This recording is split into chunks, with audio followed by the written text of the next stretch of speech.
3 ways to retire that you might not even know about.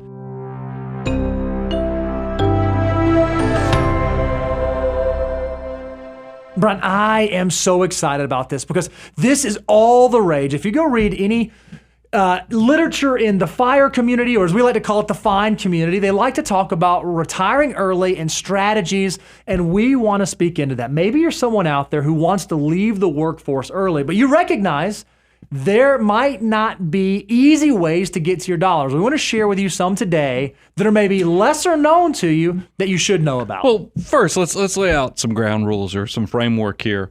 One of the things that drives me crazy about social media is that it always feels like what gets the clicks is the extremes.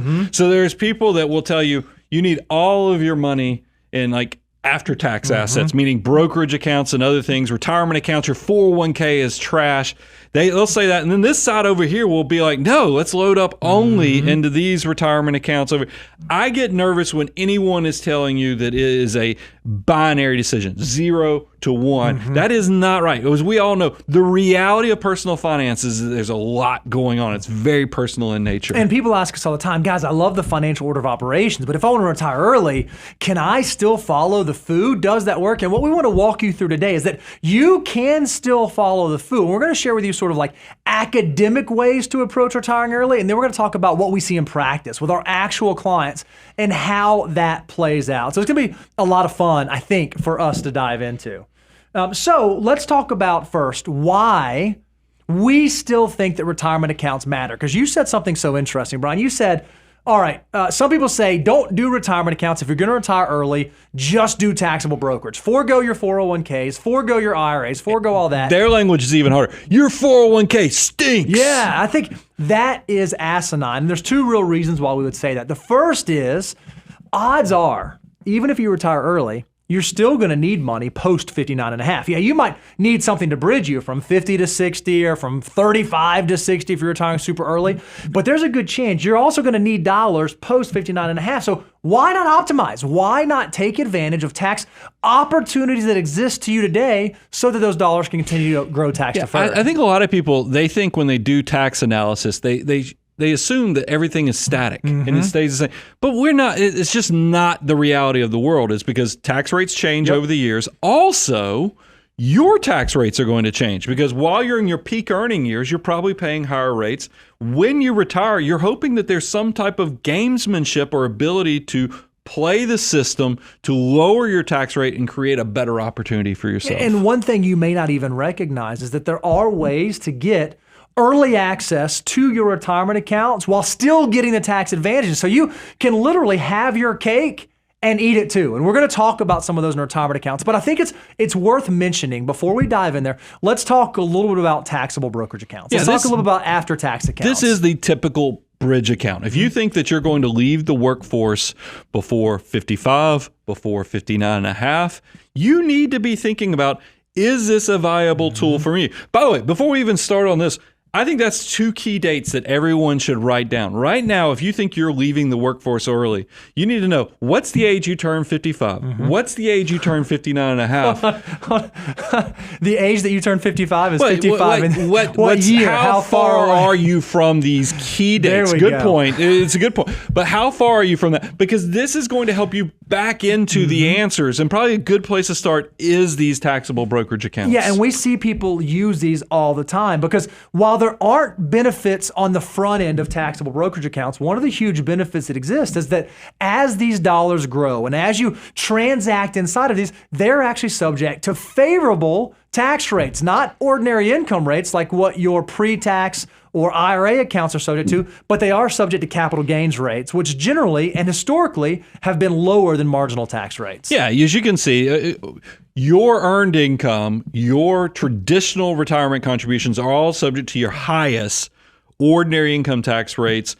We'd much prefer paying lower capital gains rates, lower dividend tax rates. That's why there are some benefits definitely to using these taxable brokerage accounts to be your bridge. And when we think through our clients that have entered into early retirement, that are part of the FIRE movement, part of the FINE movement, most of them have access to taxable accounts. And using that after-tax account is part of their strategy. But what's really interesting is for our folks, it's not an all or nothing. It's not 100 one way and 0 the other way, or vice versa. And we want to kind of chat through that. So let's talk about some of the pros and cons to taxable brokerage accounts. The first pro is that anyone can open one up. Like if you are above the age of 18, you can open up an after-tax brokerage account and you can begin funding it. There's no income limits. There's no exclusivity limits. You don't have to have earned income. You can open up an account and begin funding. So it is super, super accessible, super available to everyone. Yeah, I like it has no contribution limits. It makes it so much easier because it does allow you to just, if you have margin, if you live a disciplined life and you live on less than you make and you have the margin, you can open up a taxable brokerage account. Yep, and there's no withdrawal restrictions. You don't have to wait until age 59 and a half. You don't have to pull out only a certain amount or pull out a minimum amount each year. So it really is the most flexible type of account. We already mentioned it's subject to long-term capital gains that are at favorable tax rates. Now, you have to make sure that you hold the individual investments or securities at least for a year so that it's subject to long-term capital gains, but that's a lower tax rate than you pay otherwise. But taxable brokerage accounts are not all rainbows and butterflies. There are some downsides to them. Yeah, I mean, current year income, whatever these taxable brokerage accounts make, whether it's interest, whether it's dividends, whether it's capital gains, you are going to pay income taxes in the year that you earn money. That is not necessarily the most favored way when you think about the fact that there's Roth assets that grow completely tax-free. There's tax-deferred assets that they make the deal that, yes, you don't pay any income tax now, but when you pull it out, you will pay taxes at ordinary income tax rates later. So you just need to know what your tax rates are. But when we're talking about taxable brokerage accounts, they do require you to pay those taxes in the current year. That's definitely a con. All right, so we've talked about the taxable brokerage. Now, let's switch over to talk about retirement accounts, because this is what gets a lot of the fodder in the fire and find community. People say, hey, I want to take advantage of this. I want to build up my retirement accounts, but if I'm going to retire early, how do I go about using them? And there are simple ways like 457s or like military pensions that might be a great option for you to retire early, but they might not, those types of accounts or those types of benefits might not be available to you. But there are still ways that you can retire before age 59 and a half. And the first of which you've heard us talk a lot about. This one is one that's really, really exciting. And again, it's accessible not to everyone, but to most people. And that's the rule of 55. Yeah, the rule of 55, fortunately, the first account that hits 7 figures is the 401k for most people. So this is a good thing, especially with the rule of 55, is because what this rule allows is if the year you hit 55, so you can actually be 54 years of age when this happens, but the year that you retire, you break service from your employer that has the 401k, if you're turning 55 that year, you actually get penalty-free access to those retirement assets. Now, you're still going to pay income tax on it, but it wipes away the 10% penalty. But it has to be with the 401k that you are currently employed at your current employer. So it's not like you can leave one employer at age 50 and go work somewhere else and then try to pull from that old 401k unless you've rolled it in. So your account structure matters. If you want to take advantage of the rule of 55, you need to recognize that your bridge assets, the dollars that you're going to use to get you from age 55 to age 59 and a half, need to be in your current employer's 401k plan. So if you have a bunch of old 401k plans that you've left behind at old providers, you might want to consolidate those before you actually retire so that you can get access to those dollars. Yeah, so look, this rule of 55 is powerful. We've used this with a number of clients. You just said something that was very key. If you know that you're retiring in a few years and you know you'll be in that year that you hit 55, because that's a nice halo. It's like playing horseshoes with your retirement, is that why not roll a little bit of money in there? Or how about this? Maybe you are leaving this employer. You don't have to leave everything in that 401k. You just might need to leave enough so that you actually get to maximize this rule of 55 until you reach 59 and a half. And maybe you roll out some of the other assets because you want to have other opportunities or different custodians. There's all kind of reasons why that might come into play. And then the other thing you need to recognize is that while Roth 401ks can be subject to the rule of 55, you'll be taxed on the gains if you try to pull money out before 59 and a half. So generally speaking, rule of 55 is much more advantageous for pre-tax traditional traditional 401ks and retirement accounts as opposed to Roth. Because really, for the Roth, we really want it to be tax-free. So we don't want that gain to be taxable income. So you're going to try not to pull out of those, certainly not the earnings portion of those, before 59 and a half. So let's talk about, when it comes to rule of 55, what are some pros and cons? Well, the first pro, it's pretty simple. You don't have to have like an advanced degree in finances to understand, okay, in the year I turn 55, current 401k, I can start pulling money out, no penalty, still pay ordinary income tax. You're going to hear in a minute. We have other rules where you have to do all these calculations. You have to annuitize.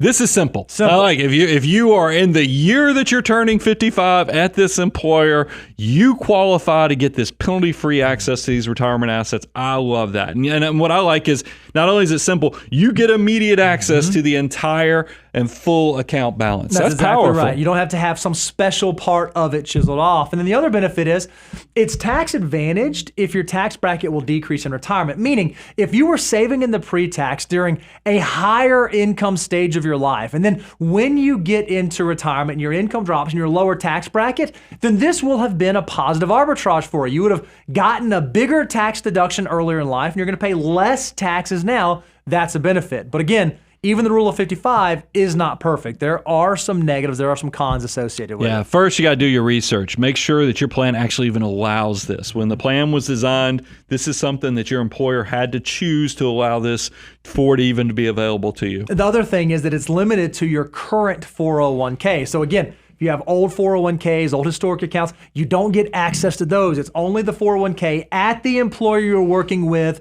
when you retire in the year that you turn 55. So you have to make sure that you consolidate accounts and it's in the around account structure. And don't forget to do the work to figure out what is the year that you actually turn 55, because that's what you have to be in that year. Because this would break my heart if you're planning on going into this fire/fine movement where you're going to the next endeavor of life. You want to own your time that much sooner, and you do this at 53. You're going to have a sad awakening that you might have had a huge opportunity to get access to money penalty free, but you just chose the wrong time. Missed the mark by touch. So pay attention to the dates. Remember at the beginning of this, I said, write down how far away you are from age 55 and how far you are from 59 and a half, especially if you have Roth assets. These are key important dates that you need to understand and hit it right so that you don't make a bad mistake that costs you taxes and penalties. And you just need to make sure you measure twice, cut once. All right, Brian. So rule of 55 is pretty straightforward. It's fairly simple. Now, let's move on to strategy number 2. And this one is a little more nuanced, a little more complicated. And this one, again, is all over the personal finance sphere when you talk about fire and fine movement folks. And they're called 72T distributions, named after the specific part of the tax code where this is written. These are a little unique. These are something most people don't encounter. I don't mind sharing. When I was studying for my original, CFP materials, and then even in practice, you hear about this, substantially equal periodic payments. This is somewhat sexy in the fact that if you're a math-minded person, you're like, wait a minute, I could actually retire at 35 and still get access to all my retirement assets or whatever portion of the retirement assets I need if I just did this cool little math thing and annuitized it. There's something about the financial mutant brain that I thought this was a cool endeavor. But I think, and we'll go through, and maybe you can even walk through, how does this work, Bo? But I will tell you, more of this is academic than what we've seen in real life. That's exactly right. What a 72T distribution allows you to do is every year, it allows you to pull out a substantially equal periodic payment from your retirement account. So you can receive payments before 59 and a half from those qualified retirement plans without penalties. Again, you are still subject to ordinary income tax, but you can waive the penalty so long as certain things are met, certain conditions. So a lot of times when people decide how they're going to use 72T, you really have to begin with the end in mind. You have to sort of backdoor into, okay, how much of an income do I need? And over what period of time do I need that income? So when it comes time for me to retire, how do I segregate my accounts in order to take advantage of 72T? So here's how it works. And this is sort of like the loose 30,000 foot overview. First, you want to choose your account. It can be a 401k account. It can be an IRA account. Oftentimes, individuals will split up their IRAs or split up their 401ks. and specifically choose one account in which they're going to implement their 72T distributions so they can have some sort of guaranteed income stream. So they choose the type of account that they're going to use, and then they have to choose the payment method. Now, this is where it gets a little more complicated and a little more nuanced. There's really 3 different payment methods that you can select from. There's the RMD payment method, which is recalculated every year based on the portfolio value and your life expectancy. So this number will not be the exact same every year. It will fluctuate a little bit based on mortality factors, but it's substantially equal. That's why they don't say exactly equal, they say substantially. That's option number 1.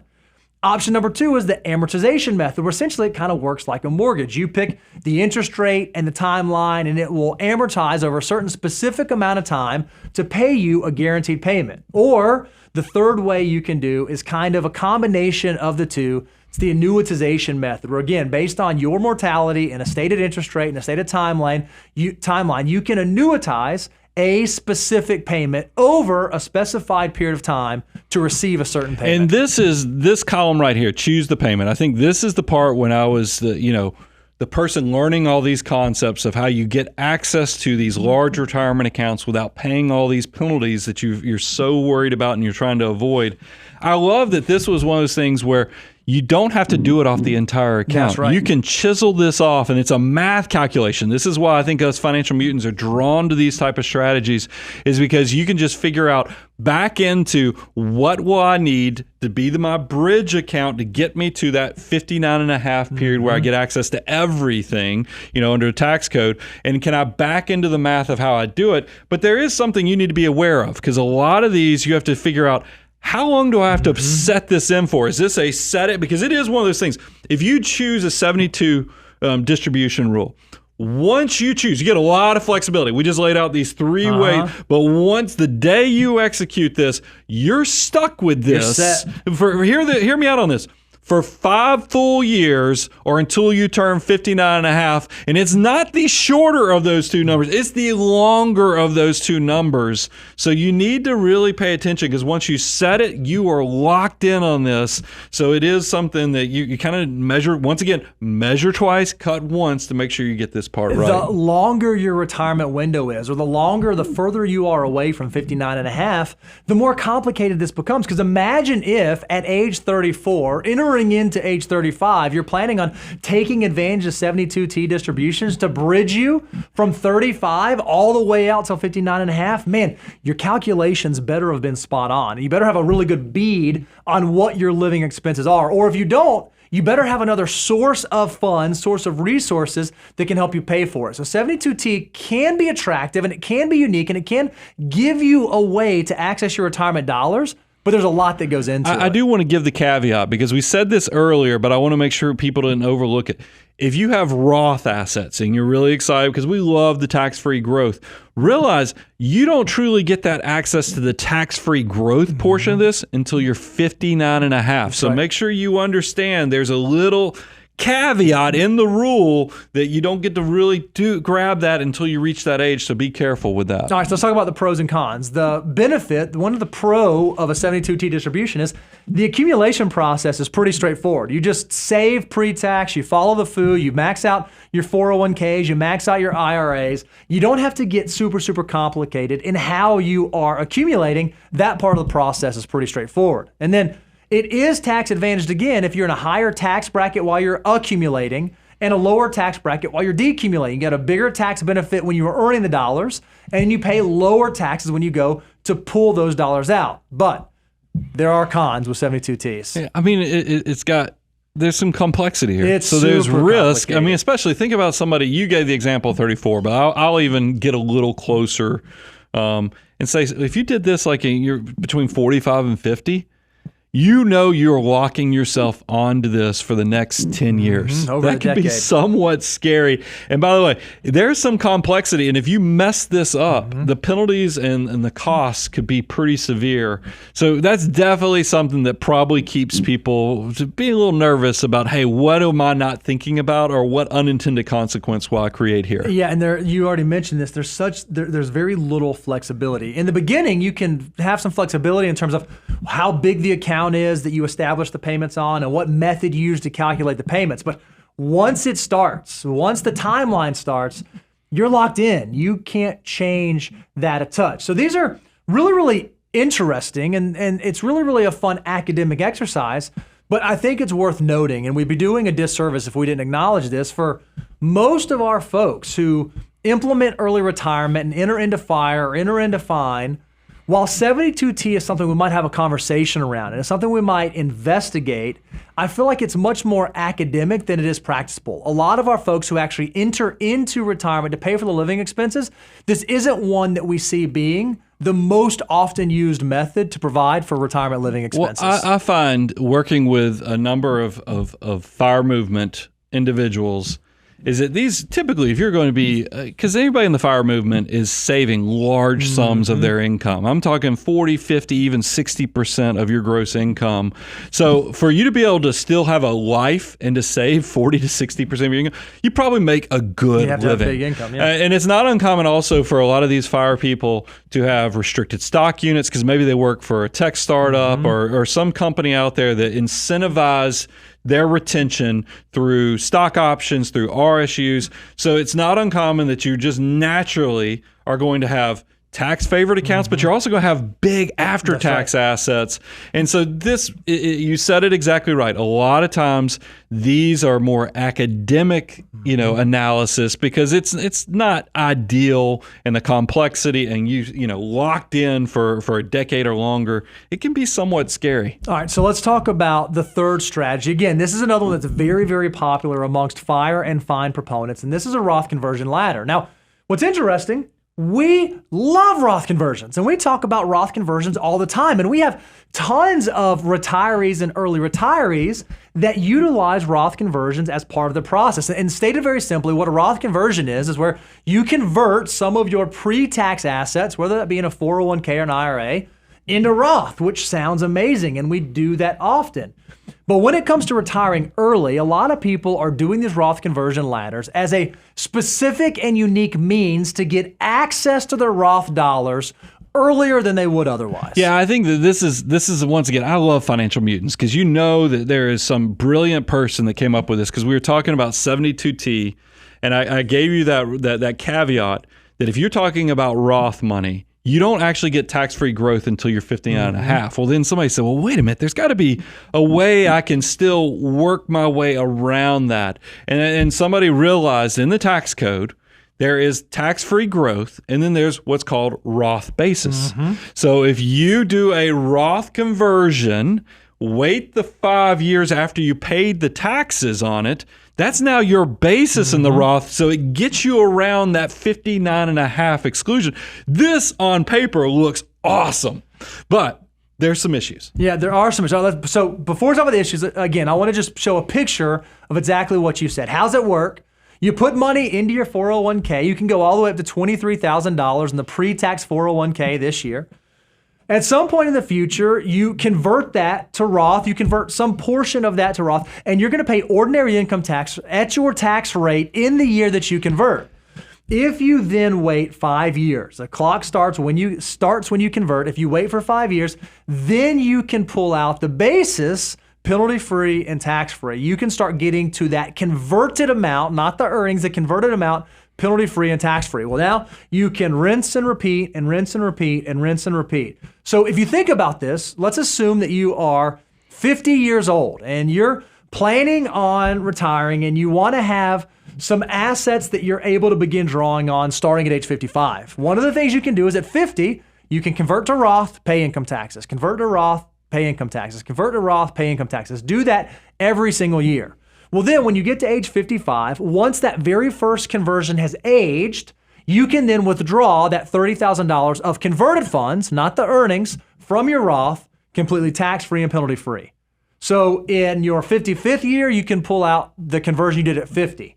In your 56th year, the conversion you did at 51. In the 57th year, the conversion you did at 52, so on and so forth. So essentially what you're doing is you're going and grabbing those dollars that you had previously converted. It gives you access to your Roth before you would otherwise have it 59 and a half. But again, I just don't think that it's perfect. I think it's good, but I don't think that it's perfect. Let's get into what it is good at and what it's not good at, because and you'll notice on the pro side, it is nice. And look, the government loves this too. There's no limits on the conversions. Because realize the government has always allowed anybody, like right now, I could go and start converting a portion of my pre-tax or tax-deferred assets into Roth, and the government's all about it because back in 2010, they took away all income limits. This is what allows Roth backdoor Roth contributions and other conversion strategies is because there's no income limits on doing Roth conversions. So you can do it. The catch is, though, you got to pay income taxes on these conversion amounts because you are creating ordinary income when this happens. That's right. And so in theory, it can be tax advantage if your tax bracket decreases, meaning if you were funding your 401k when you were in a higher tax bracket, and then when you go to convert those dollars, you're in a lower tax bracket, then it can be tax advantage. But remember, one of the things a lot of people do is they begin converting before they get to retirement. So then it may not be as advantageous as you think. Let's think about this, because I was when we were doing show prep on this, I was thinking about who is the person, because I saw the note, it's a tax advantage if your tax rates decrease in retirement. Well, we're talking about trying to create a bridge account. So the only way this works is if you are, let's go back to this person that's retiring at 45. And maybe they had enough after-tax assets that their earned income is gone, so they're in a much lower. So they're living on those after-tax assets as a bridge account for a little bit. Maybe as part of this, they're doing Roth conversions while they're in that lower tax bracket, and then in 5 years they would have access to those bases, even though they haven't reached 59 and a half. I could see how that is. But is that the reality of what most people are doing? That's the part that I don't, because what I've seen in my practice is that people who have large after-tax assets, like these people in the FIRE movement who worked for tech companies and other things, they're going to have such a big basket of these Roth assets, of the after-tax assets, that when they have the option of converting it to a Roth, are they going to want to use Roth as their bridge, or are they going to keep staying on that after-tax train? We can keep on with the cons, but that's what where I think this thing falls apart a little bit. I'm right there with you, because one of the cons is there's a 5-year delay on you accessing those. But I'm going to say that's a con because you can access it at 5 years, because here's what we love to see Roth assets do. Exactly what you said. If you're going to go through the work of converting dollars to Roth, the way that you maximize the benefit is let those dollars grow tax-free for as long as possible. If you just wait 5 years and start pulling that money out, you are pulling out some of the most valuable soldiers in your army of dollar bills. We'd much rather see you convert dollars at age 40 or age 45 and let those dollars grow for the next 20, 30, 40, 50 years even. Then you can have amazing tax-free growth inside those Roths. If you pull it out after just 5 years, man, they're sort of leaving the dance early. Well, and I don't mind sharing. This is one of the things, we have FIRE clients that we've had quite a few conversations on this. One of the hard parts with being in this situation is a lot of times people who are able to save 40 to 60% of their income, you're good at your job and you make a great income, and your income as you're getting more and more into your career, your peak earning years are probably going to be in your late 40s, early 50s. This is right as you're in the exit window there. So if you're in those peak earning years in that higher tax bracket and you're trying to do this Roth conversion so you have a bridge of that 5 years, it just doesn't align because you're paying at much higher rates. It's a very small window for people whose tax rates actually go down to do these conversions while you're working. So here's the $1 million question.